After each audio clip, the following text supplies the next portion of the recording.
Hi, my name is Dan Stefani. Welcome to my 5-minute Jesus Fix. Today's topic is going to be the Apostle John.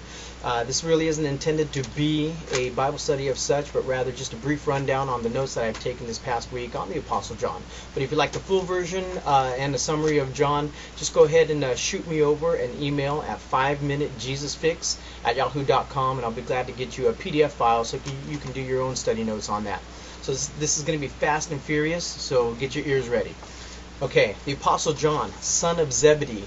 If your father is named Zebedee, you pretty much have no other choice than to go into the apostleship business. So good career move by the Apostle John there. His brother is James, who is also an apostle. Salam is his mother, who is the sister of Mary. So that would make James and John cousins of Jesus, who's also cousins of John the Baptist. So all four of them are cousins, and probably make for a pretty crazy time during the holidays, I would think. John and Andrew, Peter's younger brother, were disciples of John the Baptist first. Didn't know that. So that means they saw Jesus baptized by John the Baptist, including the dove, the heavens opening up, and the booming voice saying, "This is my son who I am well pleased." Kind of cool, pretty neat to see, I guess. John ran a fishing business with his dad and brother. That was a rough and tough job, pretty much like the deadliest catch.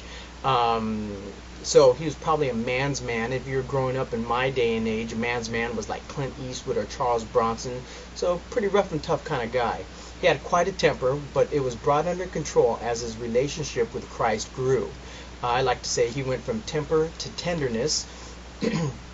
Jesus nicknamed him Boanerges in Mark 3:17, which basically means sons of thunder, him and his brother. See, John was capable of anger, flare-ups, outbursts, and he was a very excitable man, very impulsive. His anger incidences in the Bible include the stranger casting out demons. He didn't really like that in Mark 9:38, and he wanted to call fire down on the Samaritans in Luke 9:54. So a long way from being the John the Beloved. When John was young in Christ, you can see that he would lose control, but again, he won control of his temper as he grew close to Christ. He began in faith like we all do, and he grew in love. John was one of the three apostles in Jesus' inner circle, which include John, James, and Peter, and he's pretty much recognized as the closest to Christ. You see, John saw it all more than any other apostle. Once again, that baptism of Christ is in John 1:35.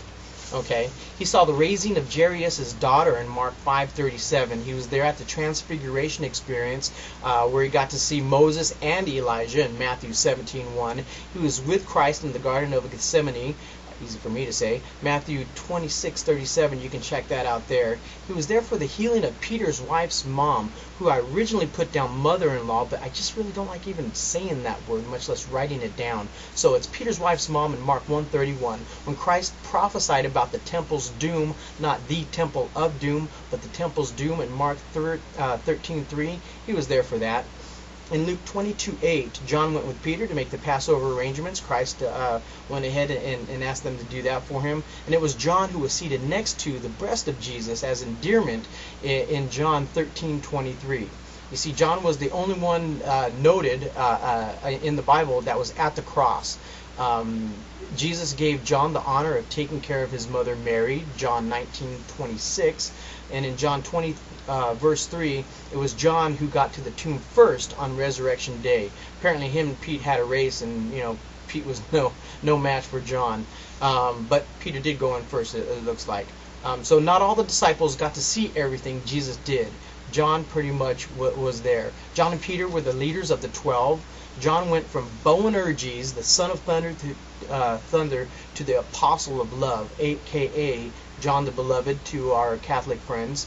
The book of John is all about love, all about the heart of Christianity. John emphasizes the deity of Christ, mostly things Jesus said and not what Jesus did. And the key word in John's gospel I see is the word believe. It appears 98 times in 21 chapters. So there it is. 5 minutes of John. If you want to know more, I have more. Just go ahead and shoot me that email. Thank you very much for your time, and I can't wait to see what our next topic is. Bye.